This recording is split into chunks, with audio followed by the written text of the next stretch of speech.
I'm Neil Martin. I'm Rob Jones.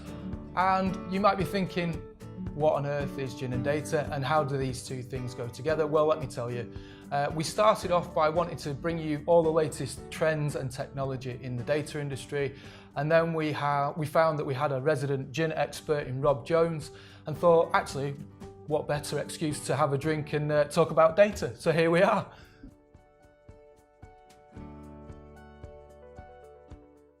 Why don't we try Rock Rose? This is a Scottish gin.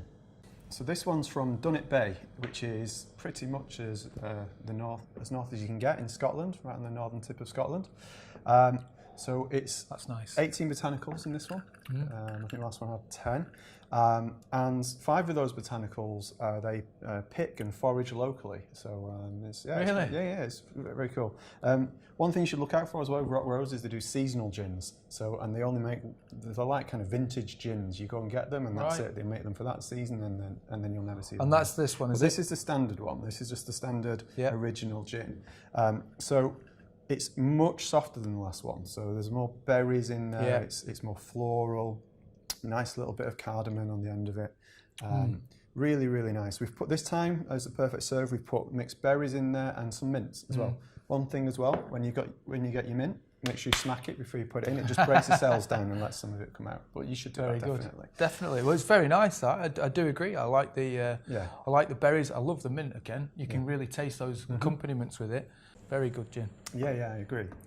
Right, Rob, whilst we're tasting that, I'm going to introduce the next topic, which is data preparation. And it's much more than just making data usable and cleansing data, isn't it, Rob? Do you want to tell us a little bit about data preparation from our point of view? Yeah, so I'm personally seeing this a lot with our customers and a lot of the people that we speak to, particularly from IT departments. And what's happened over the last couple of years is, as marketeers and business users want to get more access to data, to do reporting, to do those models, part of that CDP that we talked about before actually, where do they turn to? They turn to the IT department, and the IT department is inundated now with requests to produce data and files and outputs, and these departments are often under pressure anyway, so to have this poured on top of them so they're finding it even more difficult to cope with those demands. Entirely. So what's happened is technology has come along to try and save the day, and there are now this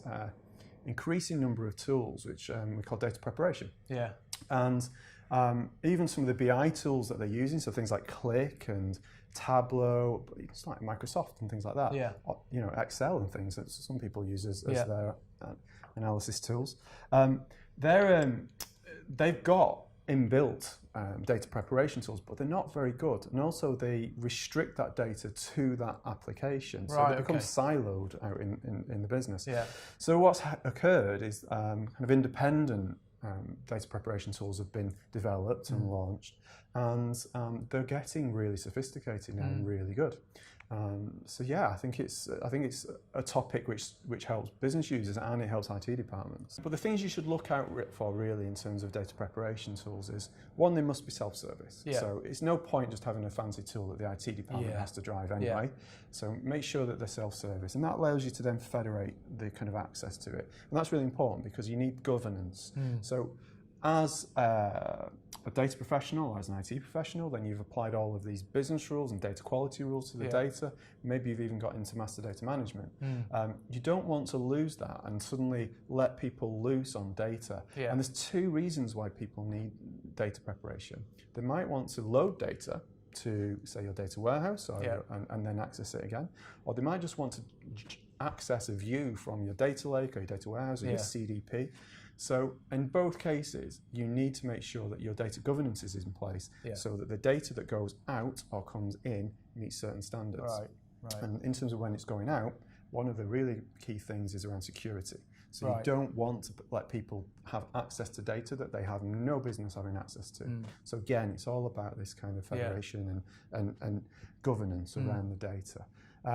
So you must think about that. So the other thing is independence. So you probably have a good idea of what data types you have in your business already, and you probably have a good idea of the type of data that's coming into your business. But there are new things. Okay. So you've got to be have something that isn't tying you down to... So independence of the tool that you're going to use rather than the users themselves. So you should be able to pick up any data set from any technology and drop it into any data set in any technology. That's really the answer. I get that. Yeah. Okay. That's interesting. So you've got the waste of time trying to prepare and give people access to data, but then you've got that skill set of the marketers making use of that, or those people that are using data analysts, scientists to get access to that data. Yeah, and don't forget as well that the people that want to access that data, if you can't give them data when they need it, you're actually preventing them from performing their roles. Absolutely. And maybe you're missing out on opportunities. And so you can imagine the frustrations that come into businesses where you've got the IT people frustrated that getting all these requests. The marketeers and the business users going, why aren't you responding to my requests? It's just like a catch-22 situation. So data preparation tools are the perfect going to make life easier all round. Absolutely, absolutely. Great stuff. I want another gin. I don't know about you, but I'm ready for it.